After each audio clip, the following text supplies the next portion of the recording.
Welcome to the October meeting of the Leelanau Unit of the League of Women Voters, Grand Traverse area.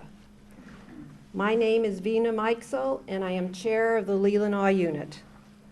For those of you who are unfamiliar with our organization, the League is nonpartisan. That is, we do not support parties or candidates, but we do study and take positions on a variety of issues.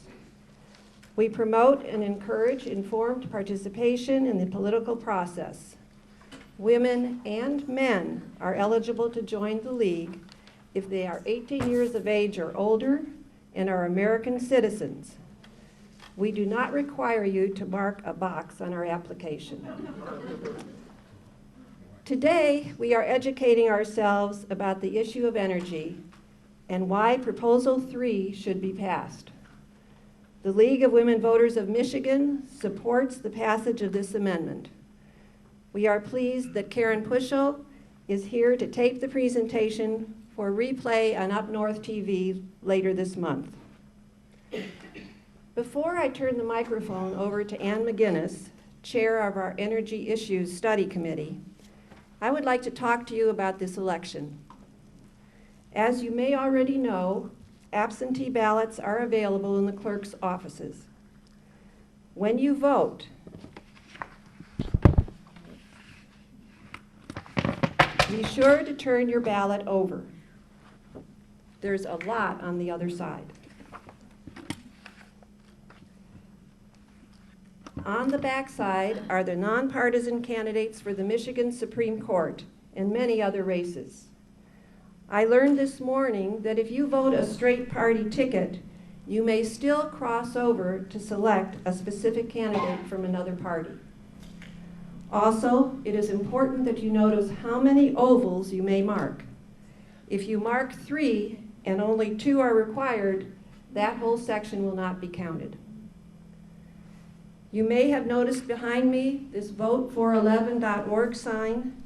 That is a nonpartisan online political guide created by the League of Women Voters across the nation. On it, you may create a sample ballot by looking at all the candidates running for county, state, and national offices. Unfortunately, we just discovered that the county commission races are not available, but they should be shortly. In addition, the Michigan State League has created a document listing all the pros and cons of the 6 ballot initiatives. It is on the Vote 411 site. I also have hard copies with me today if you would like to have one. And as you came in, there was a sign-up sheet on the table to receive more information about future League events. And finally, on the table, there is a handout of the various forums we are hosting for local candidates. On October 10th, we are holding a forum for Leland Township Supervisor candidates. On October 14th, the candidates for Northport Village offices will meet. On October 15th, the 8 candidates running for 4 county commission seats will meet here. And on October 17th, supervisor and trustee candidates for Leelanau Township will meet. We are always happy to have the public attend our events. On November 7th, the day after the election, Kathy Garthy, Vice President for Regional System Development for Munson Hospital, will speak to us about current financial health issues, especially as they will be influenced by the vote the day before. Now, I'd like to introduce Ann McGinnis, science teacher extraordinaire and chair of our Energy Studies Committee. Ann? We're still working on getting the connection right, but in the meantime, we're very fortunate today to have as our guest speaker Stanley Pruss, better known to most of you as Skip, who will give us background information on ballot proposal number 3. That's the proposal to increase Michigan's renewable energy standard to 25% by 2025. Stanley Skip Pruss is principal in is a principal in Five Lakes Energy LLC, a clean energy technology consultancy focusing on accelerating Michigan's clean energy economy. Until August of 2010, Mr. Pruss was the director of the Department of Energy, Labor, and Economic Growth and Michigan's chief energy officer, where he was responsible for designing and implementing Michigan's clean energy economy diversification efforts.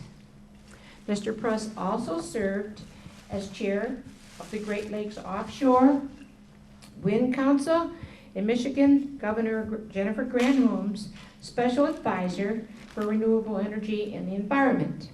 An attorney, Mr. Pruss was also the chair of the Michigan Department of Attorney General's Public Protection Practice Group. Mr. Pruss has received numerous public service awards and citations, including being named Leader of the Year in 2010 by the Great Lakes Renewable Energy Association, Guardian of the Great Lakes in 2009 by the Clean Water Action, and Conservationist of the Year by Michigan United Conservation Clubs. And as soon as we can get this to work, we'd like to welcome Skip. You can say it.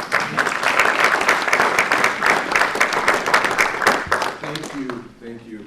Thanks for having me. Thanks to the Leland unit of the League of Voters. We have a lady here who can maybe help us here. Great. We're in dire need of technical savvy, and if you can't do it, I see Norm, I see Tom, who can help out here.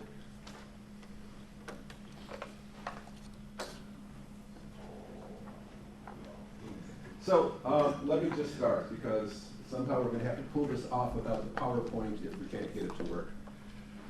I'm going to talk about Proposal 3 today, which would enhance the present renewable energy standard that Michigan has, which requires 10% of our energy, electrical energy, to be derived from renewable sources by 2015. It would improve that or enhance that to require 25% by 2025. And if we get the PowerPoint to work, I'm going to really talk about clean energy technology and the market shift that's occurring not only in the United States but globally, in order to provide some context for why this proposal is important. But let me start with this. Let me ask a question. In the year 2000, or a dozen years ago, the National Society of Engineers polled its membership and asked them the following questions. What is the greatest technological achievement of the 20th century? What was the greatest technological achievement of the 20th century? Anybody know the answer? Or what the answer, the largest polled response was from the National Academy of Engineers? Computers. Well, here's a hint. The internet was 13th. It was not autos. It was not airplanes. Any other guesses?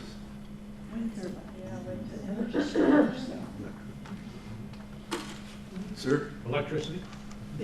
Electricity, essentially. It was the national grid, this remarkable achievement that we had connected the entire country with electricity. And that entailed a huge public-private partnership, a huge endeavor, ultimately creative government innovation that aided and accelerated particularly rural electrification. And that enabled our industrialization, and energy correlates with prosperity. If you're going to even think about addressing poverty, global poverty, you have to start with eradicating energy poverty.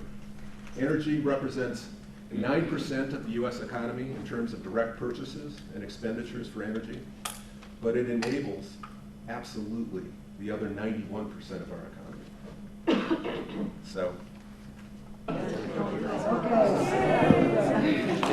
Thank you for your patience. So if I don't hit this really hard, we should go. Okay, so before we get to the proposal, I'm going to give you a lot of context, and now I'm going to go really fast through it, and I apologize in advance because it's a lot of information. So there are a number of reasons why this transition to clean energy is inevitable. In the words of international finance, international insurance, companies like Lloyd's of London and Deutsche Bank and Morgan Stanley, it's not a question of when, it's just a question of how fast it will happen and how abrupt this transition is going to be. And the reason for that is that there are very powerful policy drivers that are in play here. And I'm going to speak about 4 of them, again, in order to give you context for Proposal 3. These 4 are jobs in the economy, essentially global market opportunities, the need for greater energy security, energy economics, and the mother of all environmental issues, climate change. Jobs in the economy. So energy is a $1 trillion economy. We have trillions of dollars literally spent globally in the existing energy infrastructure. Infrastructure that has served us really well for really a century in this country. It's enabled our economy, it's done a lot, but we are in a market shift, and we are changing to a different energy paradigm. And it's not a question of whether it's going to happen, it's already happening. Oh. Boy, that's scary. Energy promises, clean energy technology promises to support our economy at about $200 billion per year. This is an estimate by the Google Foundation, but there are other estimates that are equally authoritative and provide an array of other benefits, including really tens of thousands of new jobs. Can you define jobs? Is it job years or jobs? Well, What was the question? The Michigan jobs people, they use jobs created and job years interchangeably, but that's not interchangeable. it is not. It's an important distinction. Correct. A job year is much less than a When they job. use that figure 94,000 jobs, that's not correct. Right, it's job years. Right. Right. And a job year is, divide that by the length of a tenure of a job. Right, and what that means is if one guy has a job for 1 year, that's one job. If he works there for 20 years, that's 20 jobs. That's 20 job years. Right. Excuse Okay. me, but since we're starting so late, let's get through the presentation and then ask questions. Oh, okay, sure. Thank you. So, global investment in clean energy technology is skyrocketing. In 2011, it was $237 billion globally. That did not include research and development. 2011 was the first year where global investment in clean energy technologies exceeded total global world investment in nuclear, coal, and oil electric generation technologies combined. When you add in R&D, this is how fast the growth is occurring. In 2009, investment was $186 billion. In 2010, it moved up to $243 billion.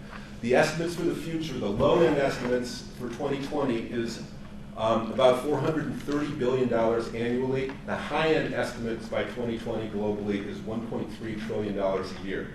The International Energy Agency's best estimate of future investment in the next 40 years in clean energy technologies is $46 trillion. Now, why are these numbers so large? Well, as I said, energy is a $1 trillion industry, and Michigan is actually a good proxy for the United States in this regard. Our energy generating infrastructure is on average 50 years old in the state of Michigan. Our coal plants and nuclear plants are aging, and our utilities are very upfront in saying that in the next 40 years, our entire energy infrastructure has to transition to something else. It has to be replaced because it's aging. So that's going to happen nationally because nationally our Energy generation resources average almost 40 years old. We're a little bit older in Michigan, but all of this will transition to something else in the next 40 years. In addition to that, most energy growth will come from the developing world. There are approximately 1.4 billion people who do not have electricity today. They will have electricity tomorrow. If we are to address their poverty and if they have any chance of improving their economic state, it's going to be energy dependent. As I said, it's going to start with energy resources. So the second of these policy drivers is energy security. And one would think that this is an area where we would have political consensus. The U.S. uses 18 million barrels per day of transportation fuels. We import 10 million barrels a day from other countries. That's down. In 2007, we used 21 million barrels a day, and we imported 13 million barrels a day. So the imports are considerably down, but at $100 per barrel, that's an expenditure of $365 billion per year to import transportation fuels from other places, including OPEC, whose geopolitical interests are incongruent, to say the least, with our own. So the other phenomenon that's happening here is diminishing oil supply. Now, you may have heard of the term peak oil, and there are some who suggest that peak oil, what that really means is that we're running out of oil or transportation fuels. And I would suggest that that's not really accurate or true. We will always have a lot of oil. We have a tremendous oil resource globally and in this country. Let me be precise about terminology. When one refers to resources in the context of energy resources, that's the total amount of resource that is there that we're aware of. When we talk about reserves, we're talking about economically extractable portions of that resource. And so in terms of resources, we have lots of oil. When we tap a well and deplete an oil well in this country, we typically only capture about 1/3 of the reservoir. And there are techniques now called enhanced oil recovery that allow us to get more oil. We have oil tar sands in Alberta. We have shale oil in various formations around the country, around the world. So there's plenty of oil.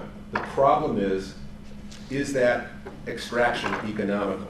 And as you would imagine, the economics of extraction is a function of price. The higher the price goes for oil, the more that's available because it becomes more economically extractable.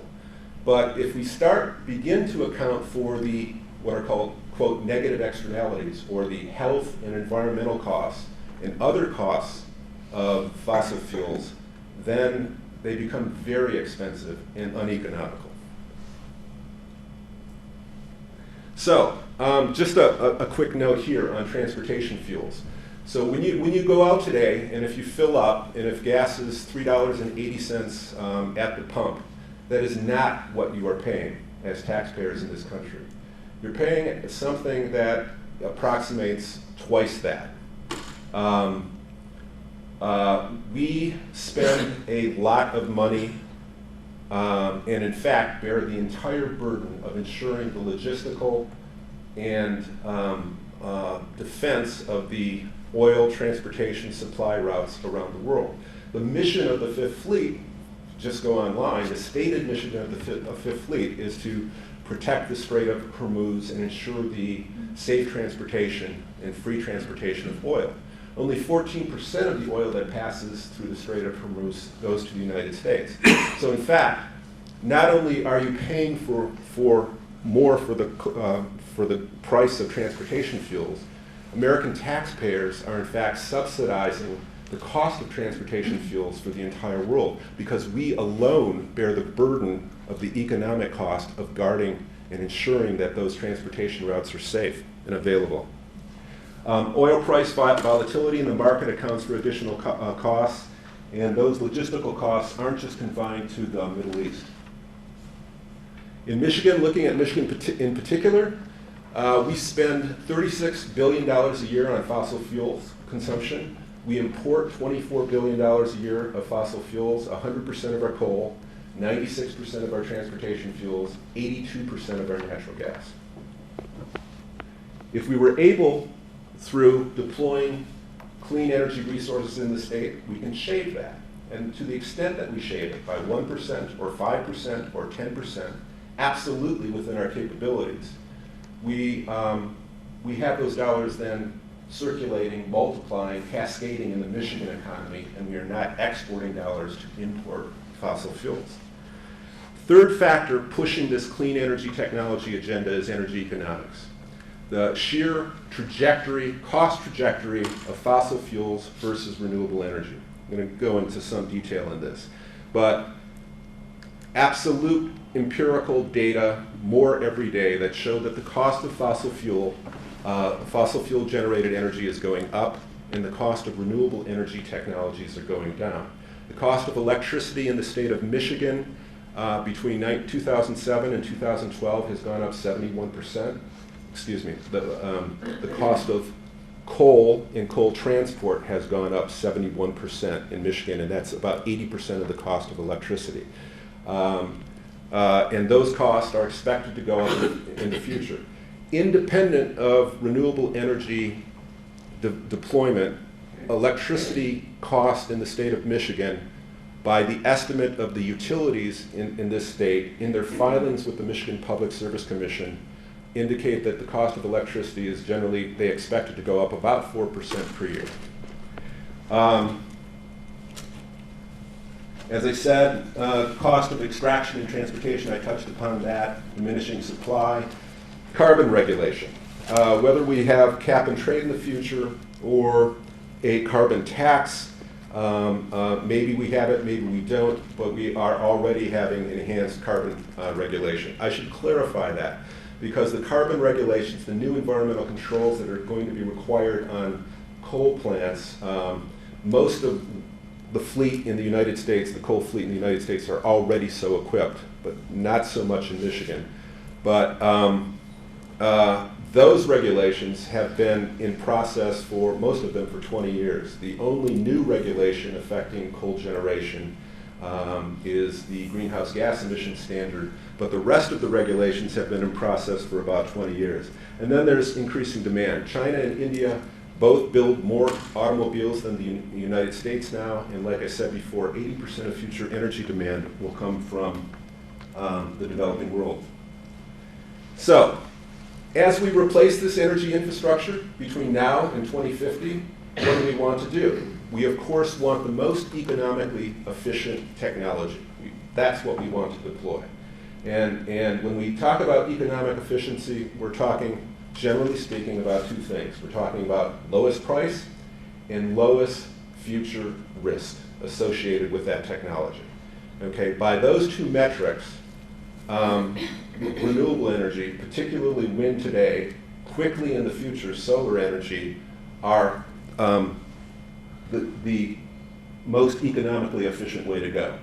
So that's not me telling you this. That is this year, the Michigan Public Service Commission, the Illinois Public Utility Commission, the Wisconsin Public Utility Commission, Black & Veatch, PJ&M, Synapse, which is an energy economics consulting firm, studies done in Denmark, Germany, Ireland, the UK, all of them really concluding that renewable energy is cheaper for a number of reasons, some very complicated, having to do with how energy is marketed and deployed.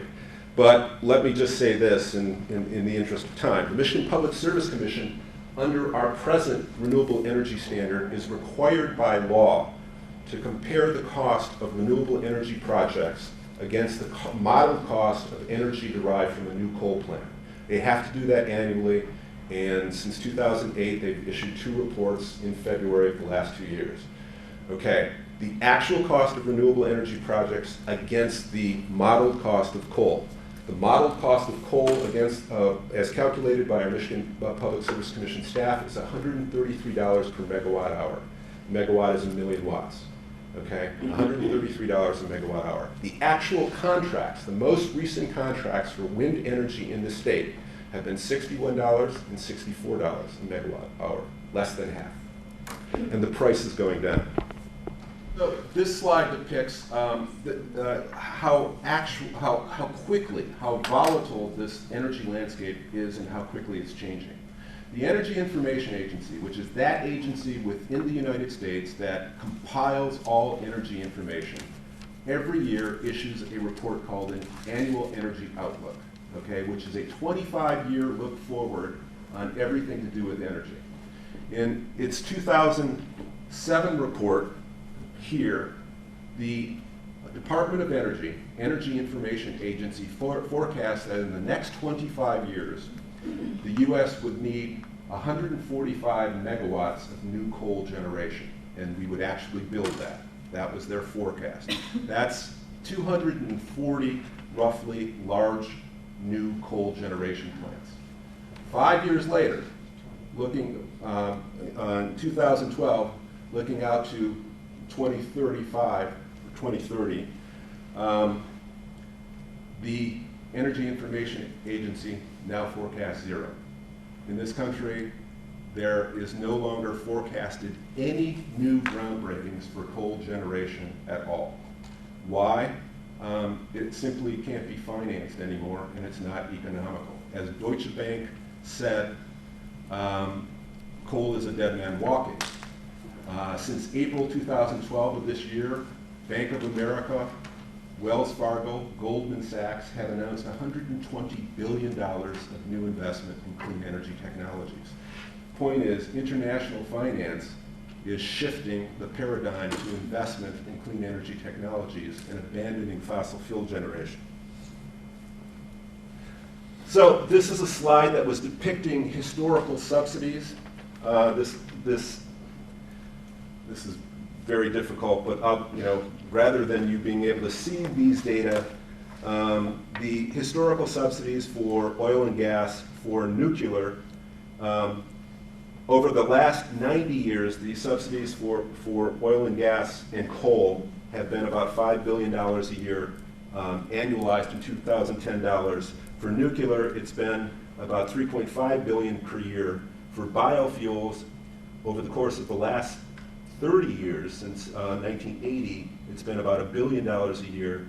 And for the last 15 years, since 1994 to 2010, the annualized cost in 2010 dollars in subsidies for renewable energy has been about $370 million a year.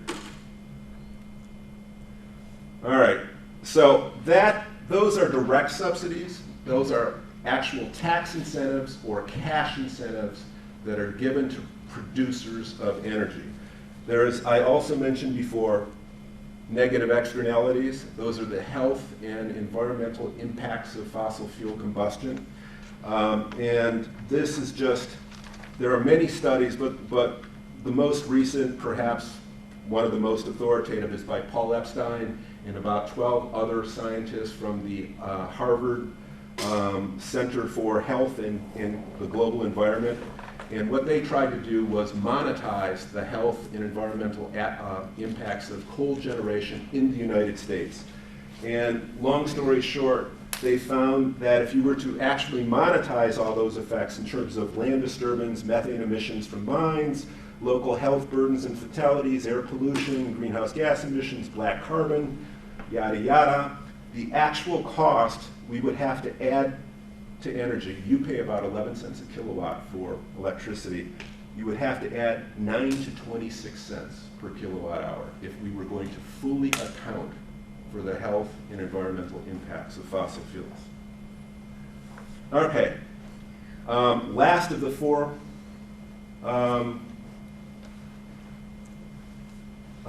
imperatives or forcing functions or policy drivers here is climate change.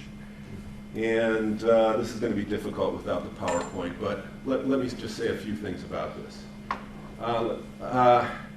So climate science, this is real frustrating in the United States.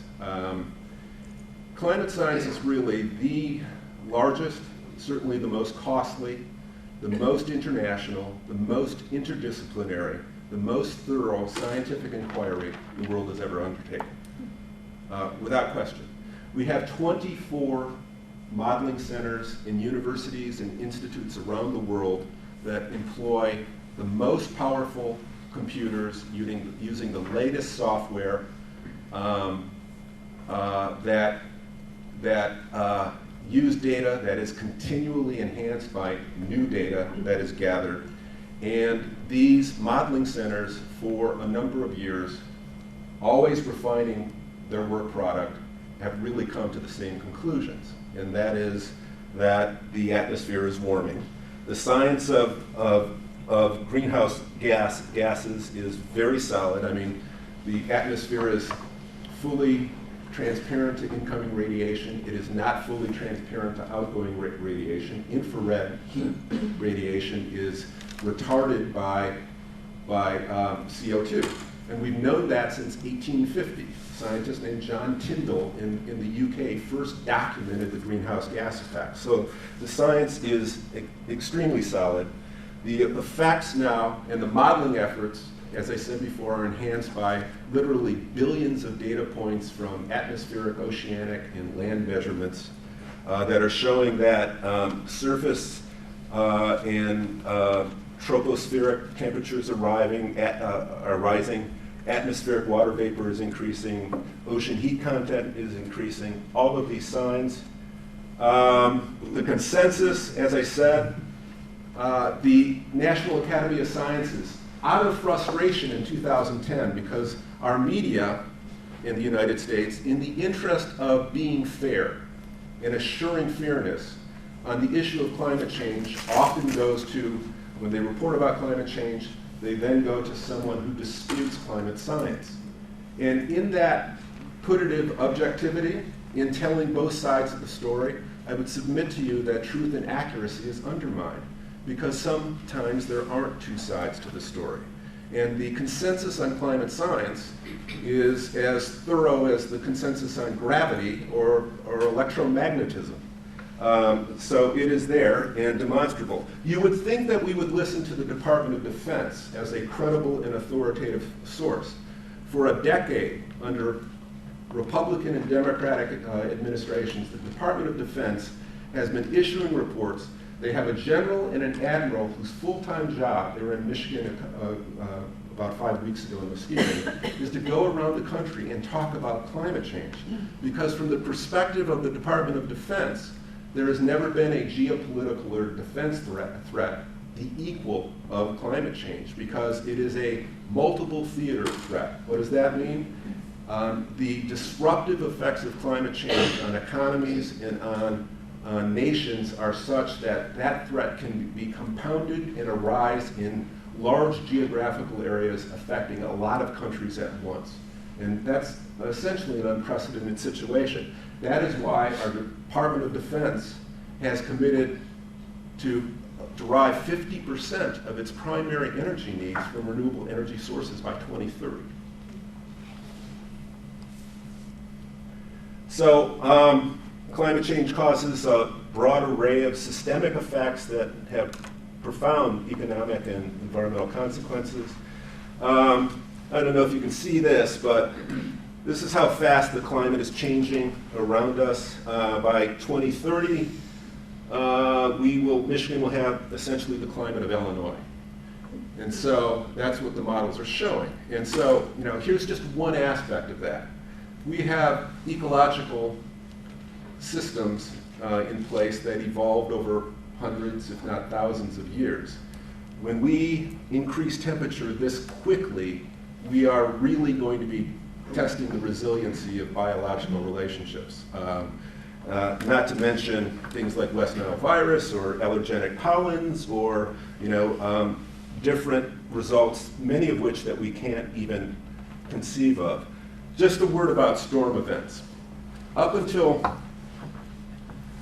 a very short time ago, most climatologists, if asked about, can you attribute these 100-year and 500-year storm events and droughts that are occurring around the world to climate change, the answer fairly uniformly was, until very recently, well, no, you can't. You can't attribute a particular event to climate change. But what you can say is that the climate models uniformly predict both the increased severity and increased frequency of storm events. Well, that's all changed. The new consensus, the way NCAR, the National Center for Atmospheric Research, and NOAA, and NASA, and other agencies around the world talk about this now, is in terms of impact on natural variability. They are now saying that the climate change is so pronounced that it is affecting natural variability, and you cannot talk about natural variability without the influence of climate change. So, the way I like to think about this, being a non-scientist, about storm events, we know since 1970, because of more heat in the atmosphere, we have more water vapor, 4% more water vapor since 1970. We also know, because of the greenhouse gas effect, which is about 1.5 watts per square meter, but in the aggregate, and I wish you could see this on the slide, in the aggregate, that's 250 to 500,000 million megawatts of additional energy in the atmosphere. So you have all that additional energy in the atmosphere and increased water vapor. What does that give you? Gives you pretty powerful storms. Other indicators, Glacial National Park, 1850 had 150 named glaciers. Today it has 26. By 2030, Glacier National Park will have 0. Nothing we can do about that. There's a science called phenology, which is fascinating. It's the science of natural occurrences and events. We know from a very large record across the world that things are changing, birds are hatching and fledging earlier, flowers and trees are blooming earlier, seasonal arrivals and departures are changing, yada yada. So, one of the most concerning things about climate science is the risk is nonlinear. What do we mean by that? We mean that with the increase in temperature, we don't have a corresponding expected measurable effect. There are some effects that are unpredictable. And boy, I wish you could see this, but you can't. So, Arctic ice.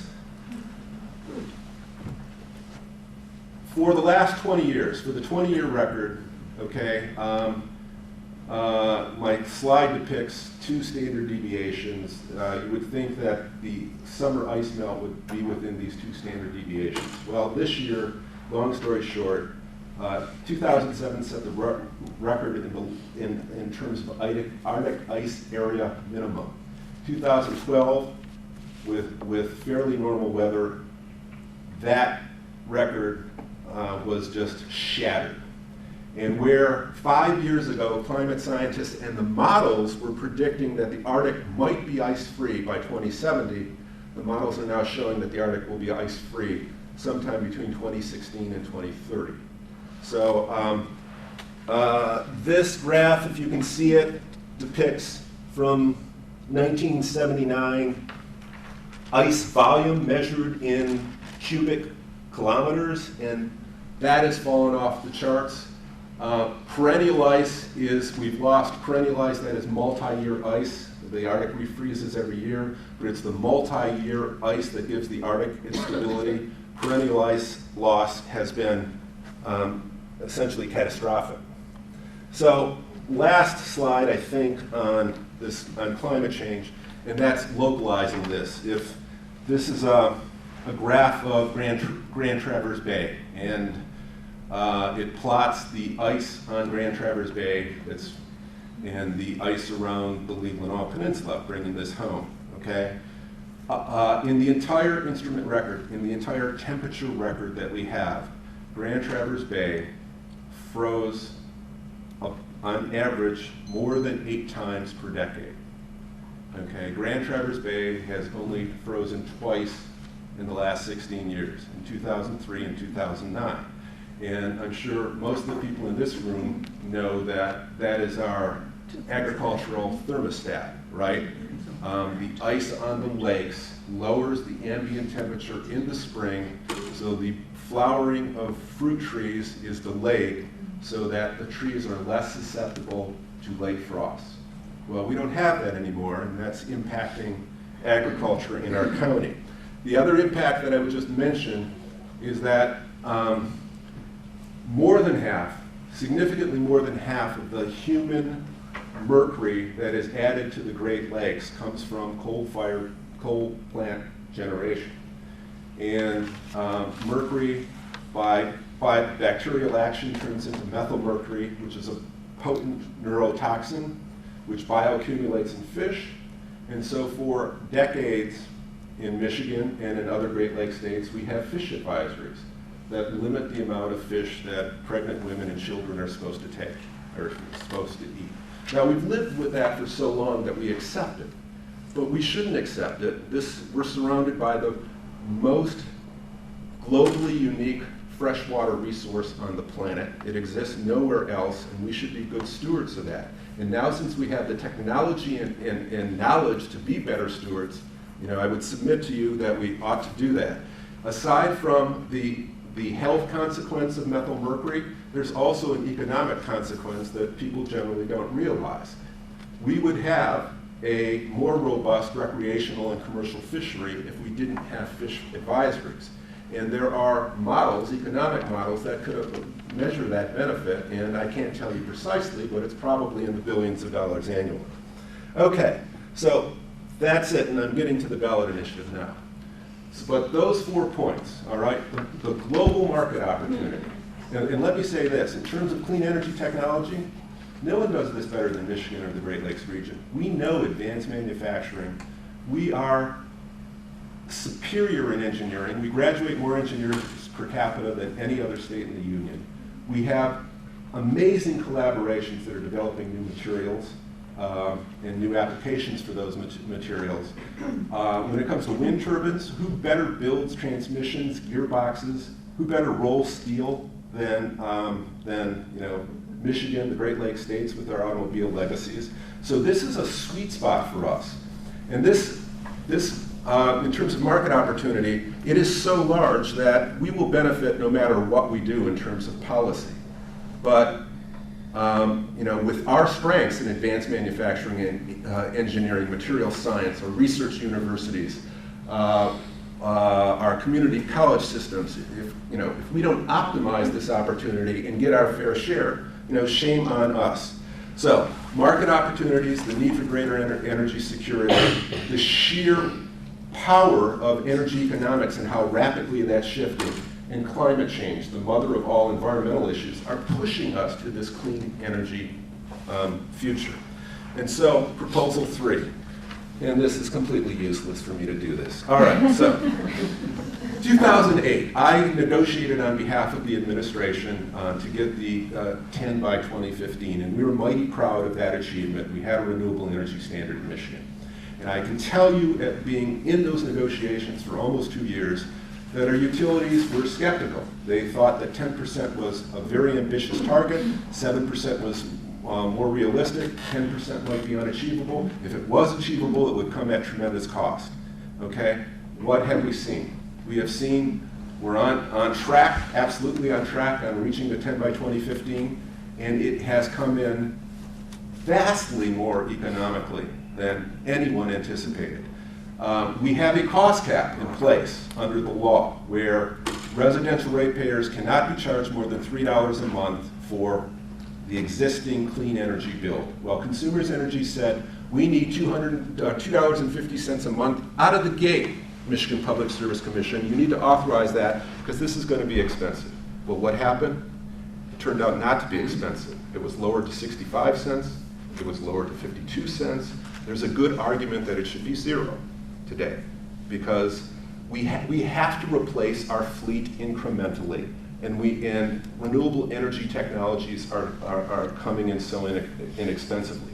Wind energy in 2008 in this state, a wind turbine has something called a nameplate capacity. That's the nameplate capacity is how much power it can produce if it was operating 100% of the time, and that's that can be 2 megawatts. That's a large turbine, 2 megawatts, 100% of the time. Well, its actual capacity, because wind is intermittent, we thought would never go over 28% in Michigan. Well, in the latest filing by DTE for their new Echo Wind Park, they're predicting a capacity factor of 47% because of the advances in technologies and the higher hub heights. What that does in terms of the economics, it makes energy really cheap. Wind energy is going to be less than 5 cents in the future in Michigan, and we don't have the greatest of wind regimes. What we do know how to capture low-speed winds now. So, we have a 10 by 2015. We are tapping. We are at the end of the continuum as compared to other states. 30 states have legally mandated renewable energy standards now, and 9 other states have voluntary standards, or 9 other jurisdictions. So, 20 states have renewable energy standards of 20% or more. 4 states have renewable energy standards of 30% or more. Colorado has a 30% standard by 2020. They project they'll reach that standard by 2018. Iowa already gets 23% of its electricity from wind alone. So does North Dakota. They get 21%. This is eminently achievable. It is more achievable for Michigan without interconnection problems and grid stability problems because we have this magnificent storage battery in Michigan that no one else has. Largest in the United States. We have the Ludington Pump Storage Facility, which is an excellent battery for storing wind. So, renewable energy standards have been so successful that 16 other states have done what we're trying to do. They have either accelerated or raised their renewable energy standards by law. So, that's what we're hoping to do by Proposal 3 and by you voting yes on Proposal 3. Now, what does the constitutional amendment say? Well, here's the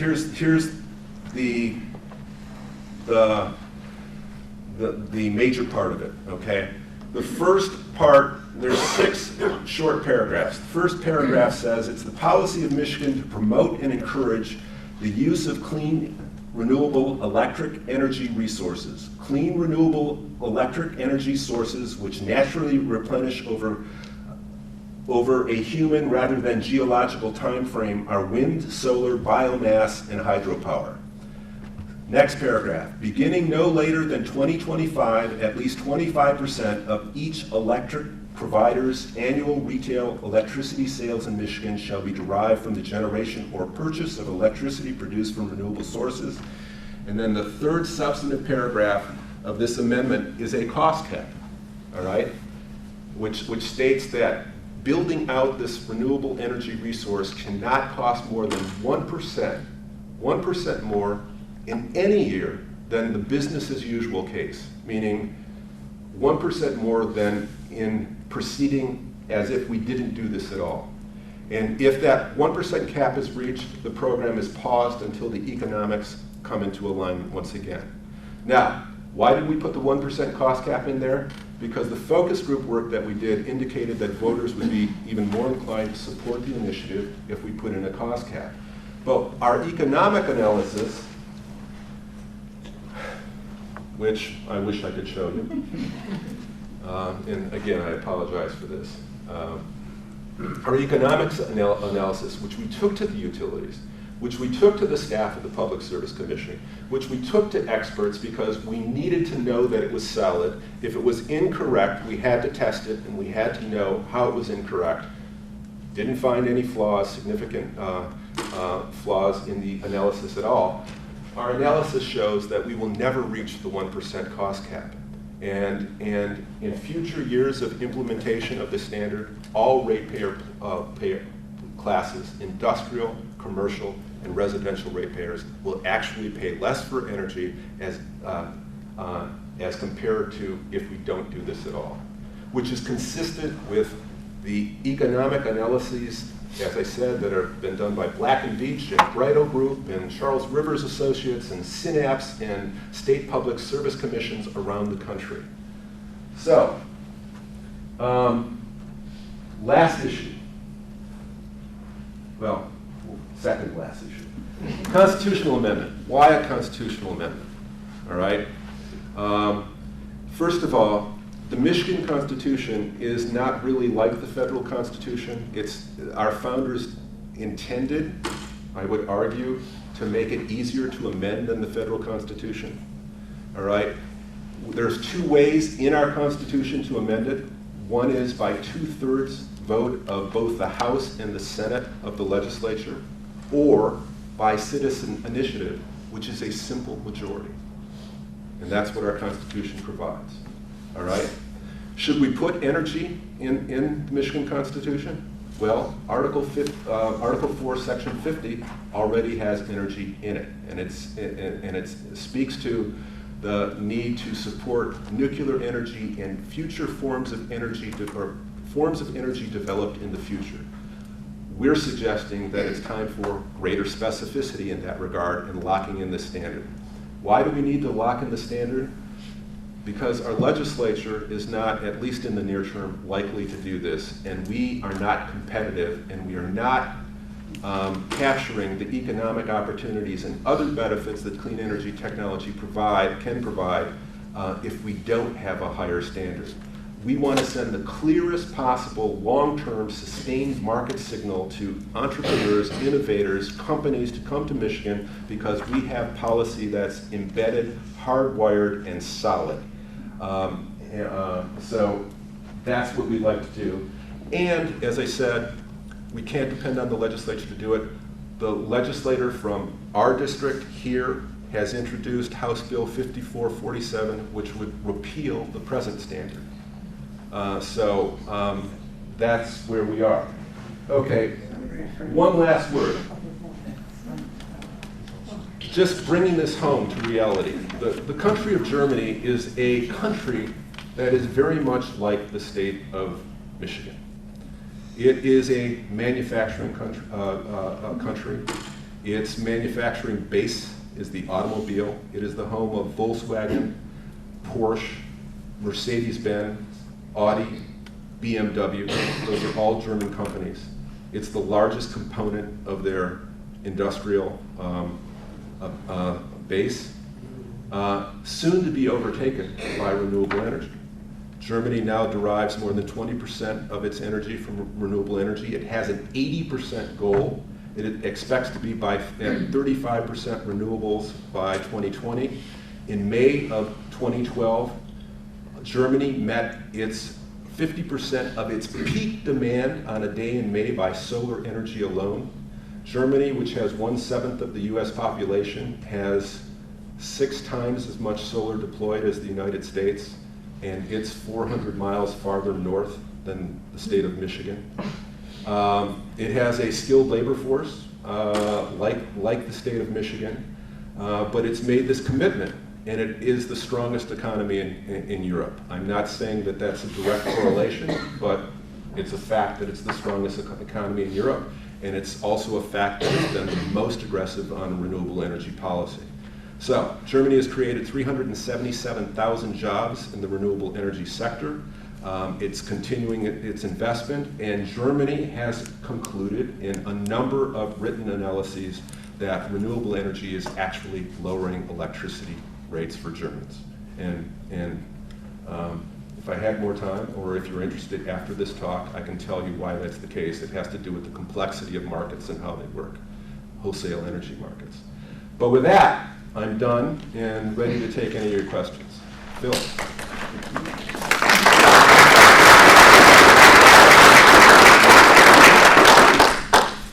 Why did the existing utilities oppose the new standard? So that's a great question. So, multiple answers. First, our investor-owned utilities spend 0.15% on research and development. Okay, 0.15% of revenue, which is compared to the leading companies that invest in R&D is 2 magnitudes less. And it's not really their fault. Okay, this culture is long established. Public service commissions have never authorized utility expenditures to do research on energy technology. So it's not their fault that they aren't really progressive in looking at new technologies. That's one answer. Another answer, more direct, is that under Michigan's law, 50% of all clean energy projects are reserved for competitors, for private power developers. And that is absolutely contrary to their model and to the monopoly that they enjoy by law in Michigan. That doesn't necessarily have to hold. I mean, the legislature could, in implementing this constitutional amendment, could give the utilities all of it. They could give it zero and make it entirely competitive. But they regard that as a threat to their market. And then finally, this whole trajectory towards distributed generation, to Northport building a wind turbine to power its wastewater treatment system, to people putting solar on their roofs, means less electrons sold by utilities. So the utilities, DTE and Consumers Energy, find themselves in this funny place where they, on one hand, have been lauding, if you've been paying attention, if you've seen this, their efforts in deploying this resource, because they have done an excellent job. They really have. They could have done a much better job with public engagement for some of their projects, but they're on track, they're on a quick learning curve, and it's come in and it's been economical. And so they've been praising their efforts, but they don't want to necessarily do more of it. The answer is that we can't do any of this without utilities, all right? We're changing the grid, and instead of having a unilateral grid where baseload generation goes through transmission lines, through a distribution network to your home, the future is distributed generation where people have solar panels, wind, commercial enterprises. Walmart is the largest deployer of solar energy in this country, with 65 megawatts of solar on its stores, followed by Costco, followed by IKEA. I mean, this is an inexorable trend for this kind of deployment. So that energy system, where you have thousands of inputs and outputs, needs to be managed by a super intelligent, IT-latent smart grid. And a new business paradigm for utilities is to manage that. And it's going to cost money, and it's going to require their competency and expertise to do. But we have to get them there. I just was wondering why 90% of the funding for this ballot initiative came from out-of-state interests. It says here that $1.3 million came from Green Tech Action Fund of San Francisco, California, and so on and so forth. So it seems to me that they're using Michigan as a test case to get this in the constitutions. Anyway, can you answer that? Why are they out-of-state interests? So this is regarded as a national initiative, and it is regarded by funders from other places as being an initiative that they are interested in passing in Michigan, and also using that as an example for other states to pass renewable energy standards. Why would California be funding to change Michigan's constitution? Because it's good public policy, and we need to do this nationally. The energy is really not a state system. We need to be interconnected. But this would make it a state. If the federal production tax credit expires at the end of the year, then they want the states to pick up the. Yeah, we want as much policy to drive this clean energy opportunity as possible. And so renewable energy standards is a policy driver. The production tax credit is a policy driver. Actually, the policy driver of choice in the world are feed-in tariffs, which we're just disinclined to do in this country. But yes, we have the Energy Foundation, we have foundations from around the country funding this effort. The Natural Resources Defense Council of New York is so interested and worried about Michigan's power issues that they gave $250,000. Well,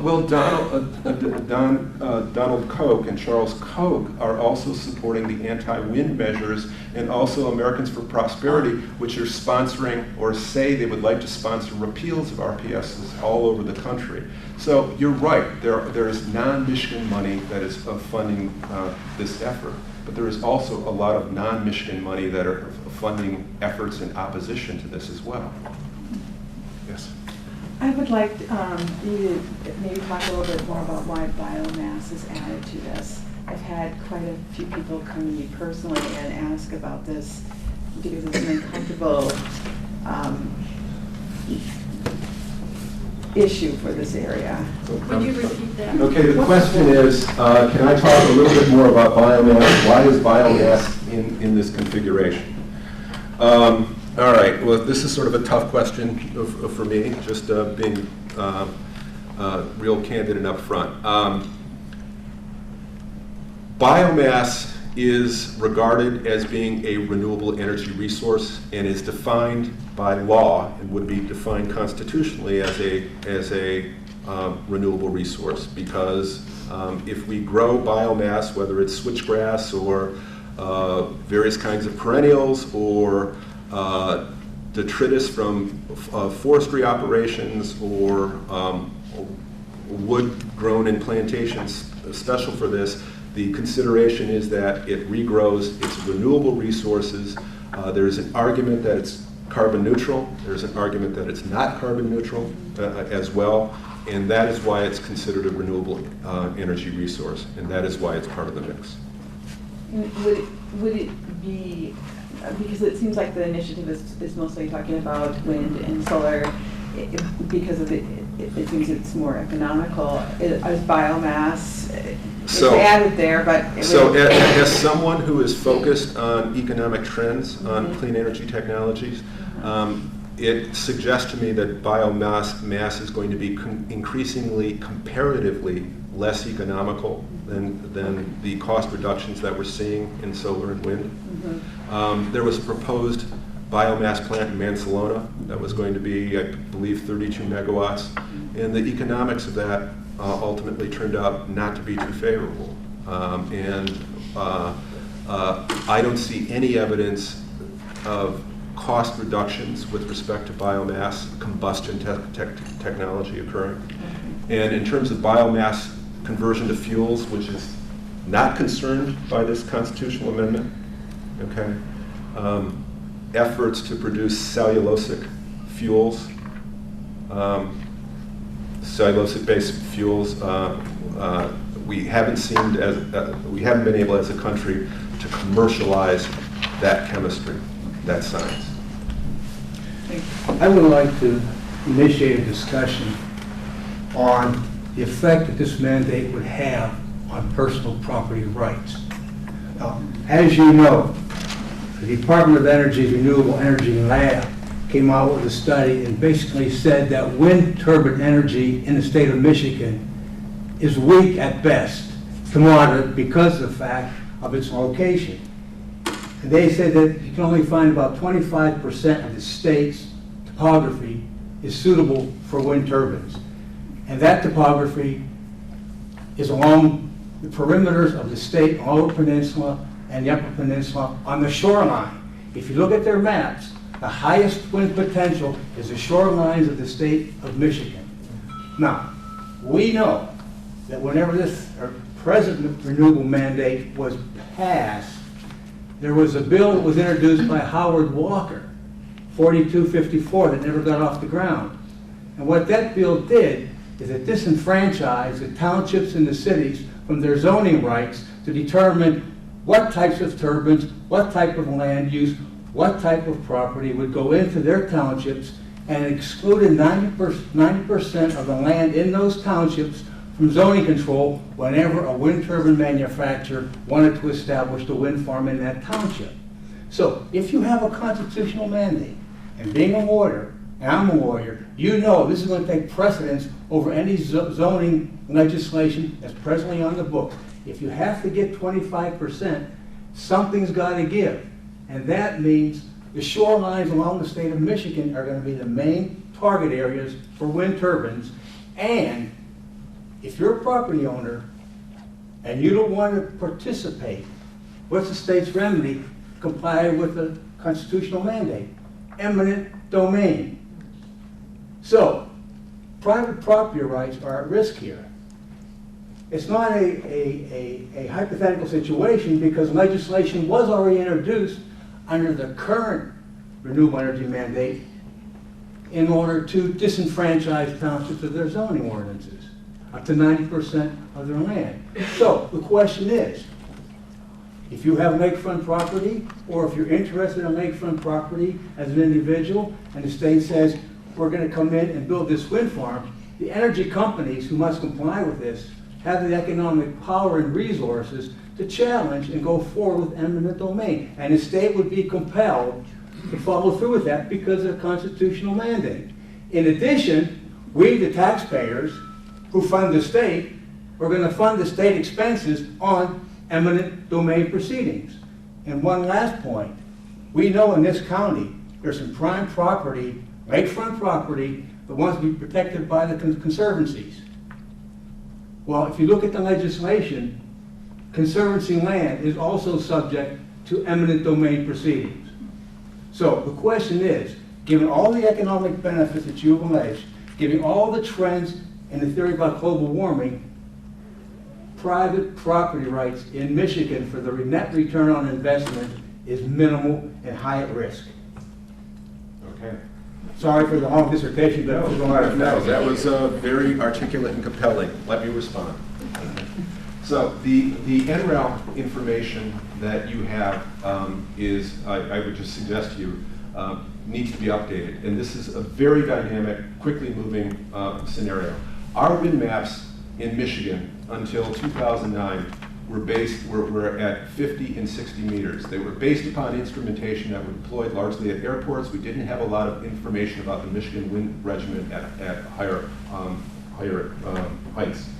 I talked earlier about having the expectation of not exceeding a 28% capacity factor. That was based upon the fact that according to NREL, back in 2007, 2008, 2009, we were ranked as 14th in terms of wind resource, and not very good compared to the Plain States and others that have great wind resources.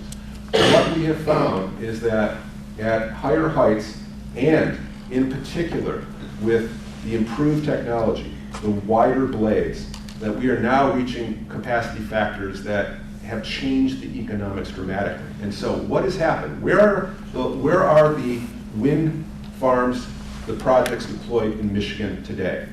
It's largely in agricultural areas. The largest wind farm in the state just became operational in Gratiot County, covers 30,000 acres.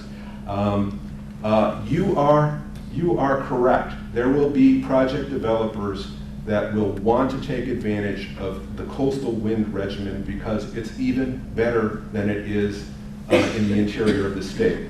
I would submit to you that the technology and the economics are improving so dramatically that part of the calculus for wind project developers will be to go where they do not have to file lawsuits, where it's less contentious and where they're welcome. And that is in agricultural communities where the deployment of the technology doesn't interfere with their ability to grow crops and gives them a dependable fixed price 20-year crop that they harvest every year regardless of the weather.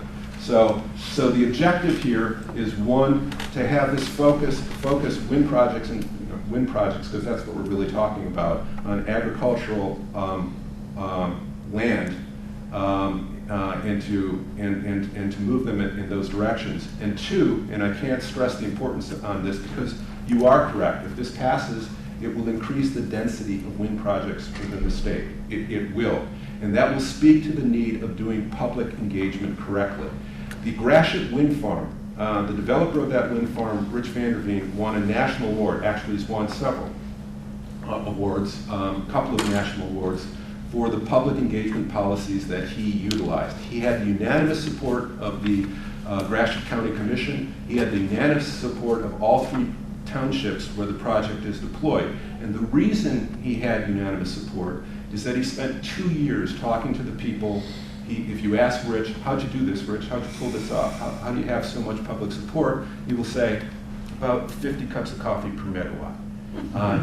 He met with people, he established trust, he was completely transparent, and that's what all wind project developers are going to have to do. If they do what you suggest that they're going to need to do, to go in there with both elbows flaring and threaten with the power of eminent domain, then this is going to be a really ugly, contentious affair that will delay the projects and reduce the economics of successful projects.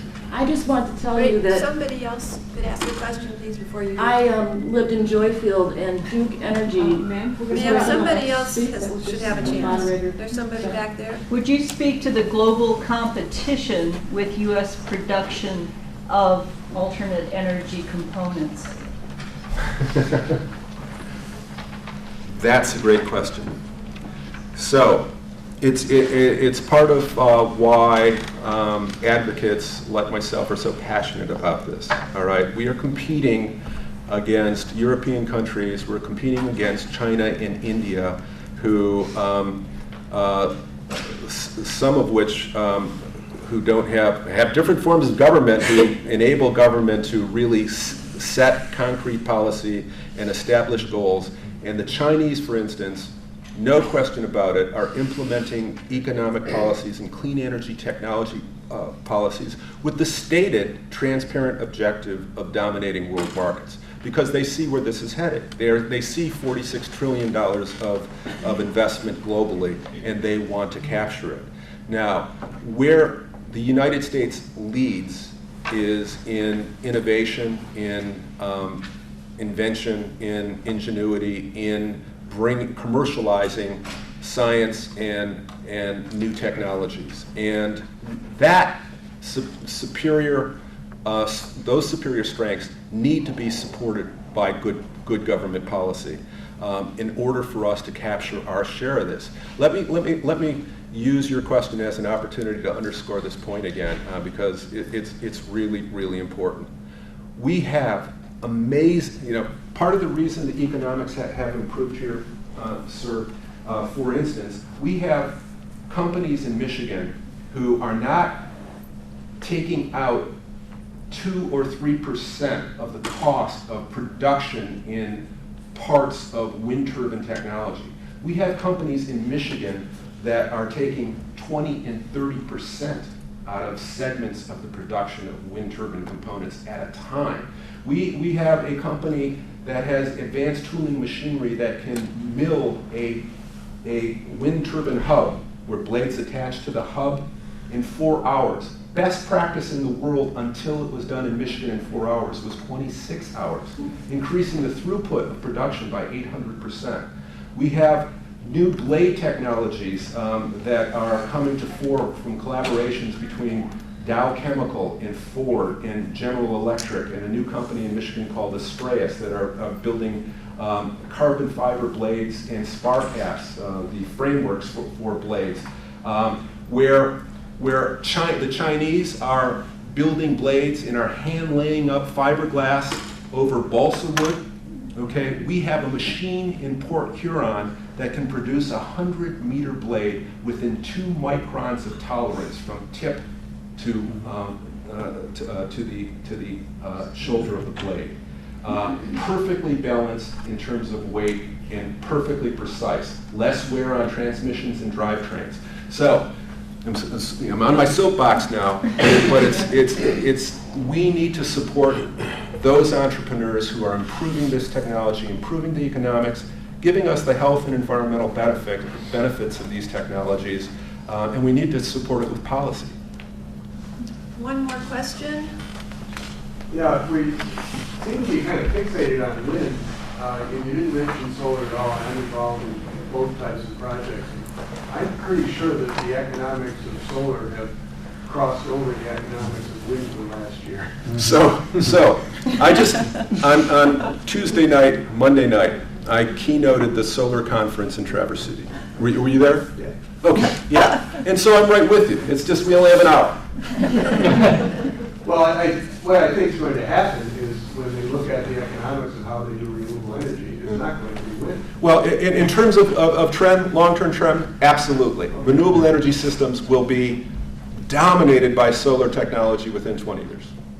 And the economics, yeah. We have a strategic cost reduction initiative nationally, designed and supported by our U.S. Department of Energy called the Sunshot, which is a strategic cost reduction initiative to lower the unsubsidized, all-in cost of utility-scale solar to be $1 a watt, the entire cost $1 a watt by sometime between 2017 and 2020. The DOE believes this target will be reached. $1 a watt translates into solar energy at 5.5 cents a kilowatt hour. If that goal is achieved, the world changes. Utilities begin to select solar. Certainly, you want solar on your home because it's coming in at half the cost of conventional sources. Thank you. Thank you.